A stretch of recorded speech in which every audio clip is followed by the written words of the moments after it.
Bismillahirrahmanirrahim. Wa qala Syekhul Musannif radhiyallahu anhu, dan telah berkata si pengarang kitab yang semoga Allah meridhoinya, wa nafa'ana, dan semoga juga bermanfaat untuk diri kami, wali walidina, dan untuk orang tua kami, wa ahlina, dan untuk keluarga kami, wa ashabina, dan untuk sahabat-sahabat kami, wa ahbabina, dan untuk orang-orang yang kami cintai, wa jiranina, dan untuk tetangga-tetangga kami, bi ulumihi, dengan ilmunya, wa barakatihi, dan dengan keberkahannya, fid daraini, di dunia dan di akhirat, amin ya rabbal alamin. Wala haula wala quwwata illa billah. Bismillahirrahmanirrahim. Rukun keempat, salah satu rukun, masalah rukun sholat. Yang pertama sudah, yang kedua sudah, yang ketiga sudah, sekarang yang keempat, membaca surah Fatihah dengan segala sabdunya. Asdid atau sabdu sama, jadi juga sabdu. Dan jangan digantikan hurufnya dengan lain-lain huruf. Jangan. Kalau udah tahu hurufnya huruf hak kecil, diganti sengaja-sengaja dengan huruf kha, itu hukumnya murtad. Kalau udah tahu faktor, udah tahu.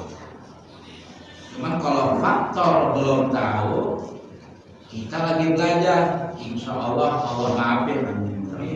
Nih, karena Quran itu nggak boleh ditambah-tambahin atau dikurang-kurangin atau diganti hurufnya dengan huruf-huruf lain. Seumpama hak dengan kha, dengan kha, ya. Umumnya orang kalau lidahnya cadel, kayaknya sih faktor ketidaktahuan, faktor kejahilan. Alham pakai hak kecil tuh. Alhamdulillahi diganti sama kha, faktornya faktor ketidaktahuan. Alham atau kha tadinya, karena ada suara di tenggorokan. Alham atau huruf lain diganti dengan huruf hamzah. Kalau di Quran huruf alif yang ada harkatnya namanya hamzah. Kalau di Quran bukannya alif lagi, karena udah ada harkat.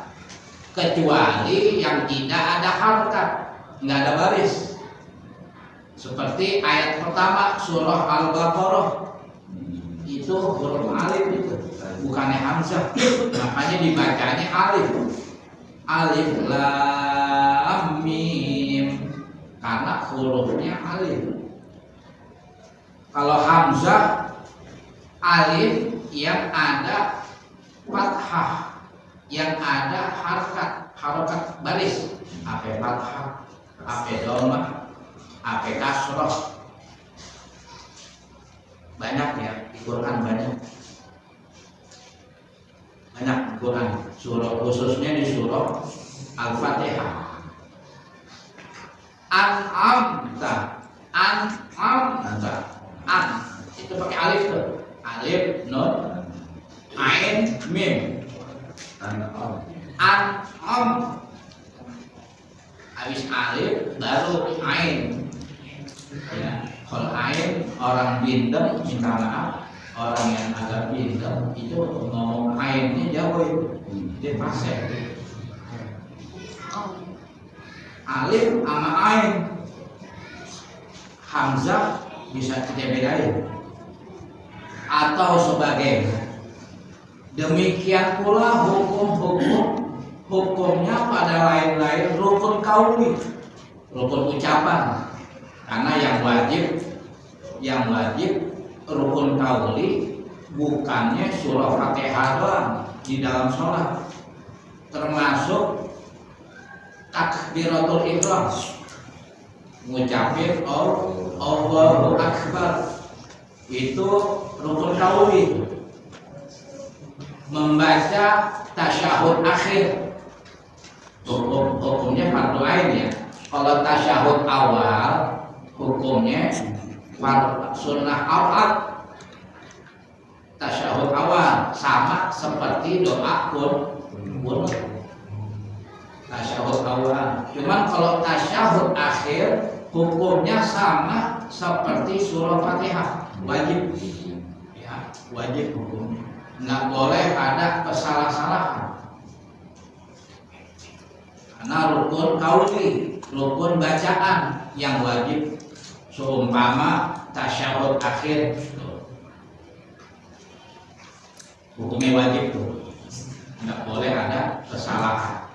Bacanya pelan-pelan, jangan buru-buru, jangan bacanya kayak seperti orang baru masuk Islam. Atahiyatul mubarakatuh sholawatu thayyibatul assalamu alayka ayyuhan nabi. Sifatnya datar, ya, sifatnya datar. Jangan ada tasdidnya itu, ada sabdunya itu, sama seperti surah Fatihah. Ya, iyyaka na'budu, di alif iya tuh ada sabdu, ada tasdid. Hukum tasdid digentak, ditahan, digentak, ditahan, itu satu hukumnya. Iya, ya-nya ada alif, dipanjangin. Jangan bacanya iya karena berdua, iya karena nasta'in. Itu tasdidnya seolah-olah hilang, nggak jelas ada tasdidnya. Soalnya dikarenakan surah Fatihah. Dan wajib membaca Quran dengan tajwid, wajib hukumnya, nggak boleh ada kesalahan dengan tajwid. Kita harus tahu deh tuh masalah ikhfa, masalah idhar, masalah idgham, udah pada paham dah, ya, udah pada paham.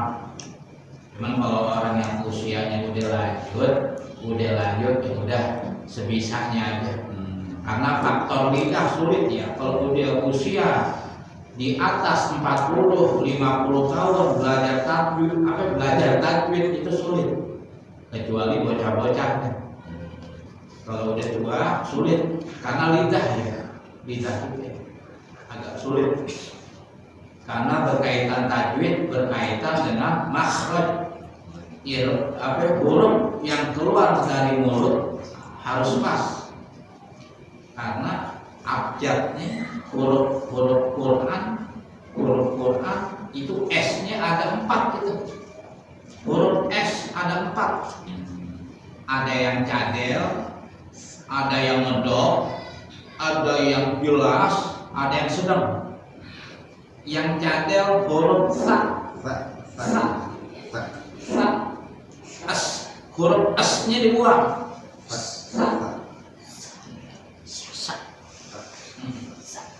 Min syarri naffatsati fil 'uqad, pakai sa.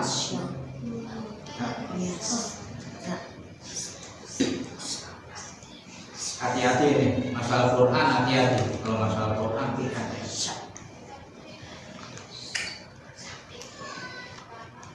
Sebagaimana telah teratur di dalam jadwal tajwid, ada tuh kitabnya, kitab tajwid, pengarangnya sama Habib Usman. Dan demikian pula hukum salah membaca Fatihah atau surah atau lain-lain rukun qauli, maka telah teratur di dalam jadwal Fatihah. Ada di situ, di kitabnya ada, dengan segala dalil-dalilnya dan keterangannya udah ada di situ. Di sini nggak dipajang lebarin ya, karena di sini masalah pembahasan masalah rukun sholat, rukun sholat ada 13. Baru yang dibahas baru yang keempat. Kalau mau lebih mendalam lagi ada di kitab tajwid, jadwal tajwid, pengarangnya sama. Lanjut, rukun kelima, ruku wajib ya. Yang wajib gerakannya tuh ada 2 ya. Yang wajib ada 2 di saat ruku. Pertama di segi gerakan, kedua di segi waktu, durasi waktu membaca tasbih ruku subhana rabbiyal azimi wa bihamdih. Itu bacaannya sunnah. Yang wajib waktu bacanya itu yang wajib waktunya.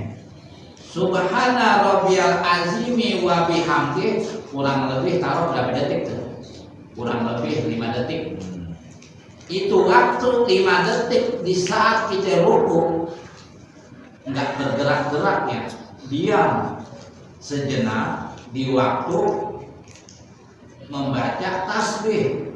Walaupun kita enggak membaca tasbih karena kagak apa, seumpama kagak apa, dikarenakan mu'alaf baru masuk Islam, ada apa lama bacaan ruku, itu sah kalau waktunya minimal 5 detik tidak gerak.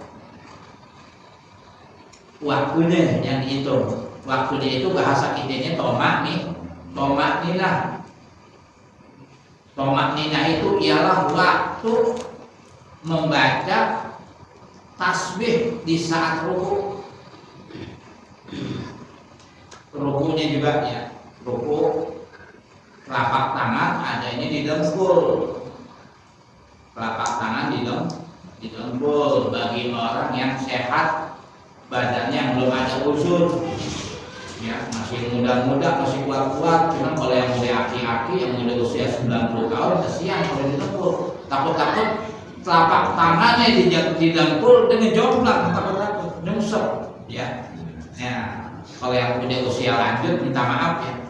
Orang yang udah usia lanjut, yang udah bongkok itu di paha udah sah aja, ya. Yang dipaksain karena faktor usia, faktor fisik. Kalau masih muda, masih kuat itu didengkul, harus didengkul. Biar posisinya kayak letter L, lurus. Bermula sekurang-kurangnya tunduk, ini masalah rukuk nih, hingga mendapatkan 2 tapak tangan pada lutut dengan lempeng. Lempeng itu bahasa dulu, bahasa sekarang yang lurus. Lempeng lurus, berdiri 2 kaki. Adapun afdolnya yaitu hingga rata belakangnya, tulang belakang rata, dan tengkuknya juga rata, punggung harus rata, dan wajib tomak ninah. Hukumnya wajib tuh tomak ninah. Artinya berdiam segala anggotanya, jangan bergerak, diam sejenak, sekedar masa atau waktu mengucap subhanallah minimal. Subhanallah itu berapa detik itu? Ya Allah, paham ya. Terus lanjut rukun ke-6, iktidal. Artinya bangkit daripada ruku. Bangun dari ruku itu namanya iktidal. Kepada halnya sebelumnya ruku. Bangkitnya kembali lagi dari mula. Yakni jika ia sembahyang berdiri, maka balik berdiri. Dan jika ia sembahyangnya berduduk, maka balik berduduk. Orang kan ada yang sembahyang berdiri, ada yang duduk. Kalau yang lagi sakit, gimana Ustaz? Boleh tak duduk? Boleh. Jangan dipaksain. Kalau lagi sakit, jangan dipaksain diri duduk. Kalau nggak kuat duduk, boleh nggak berbaring? Boleh. Cuman berbaringnya jangan kayak orang tidur celentang. Kalau dia tidur celentang berarti ngadepnya ngadep ke langit dong, bukan ke arah kiblat. Miring, tidurnya miring, seperti posisi jenazah dikuburin. Ya, seperti posisi jenazah dikuburin itu sholatnya tuh. Kalau nggak sanggup duduk, nggak bisa duduk, pada sakit badan, pada sakit duduk agak kuat ini sholat, boleh nggak berbaring atau rebahan tidur? Boleh, cuman posisinya miring, ya kayak seperti jenazah dikuburin. Berarti apa ya? Lambung sebelah kanan ya, lambung sebelah kanan digencet, posisi tetap sedekap miring. Kalau udah kagak bisa miring, boleh baru telentang. Itu udah penyakitnya berarti udah parah tuh. Ya. Penyakitnya udah parah, boleh telentang. Kagak bisa juga boleh pakai isyarat, pakai kedipan mata.